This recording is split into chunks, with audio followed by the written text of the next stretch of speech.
আল্লাহ তাআলা কিয়ামতের দিন সাইয়েদনা নূহ আলাইহিস সালামকে বলবেন, নূহ তুমি কি দাওয়াত পৌঁছিয়েছো তোমার উম্মতের কাছে? নূহ আলাইহিস সালাম বলবেন, হ্যাঁ আমি পৌঁছিয়েছি। এবার নূহের উম্মতকে আল্লাহ জিজ্ঞেস করবেন, হে নূহের উম্মতেরা, তোমাদের নবী নূহ কি দাওয়াত পৌঁছিয়েছে?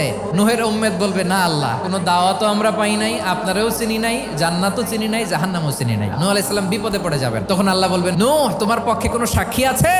নূহ আলাইহিস সালাম বলবেন, আছে। কে?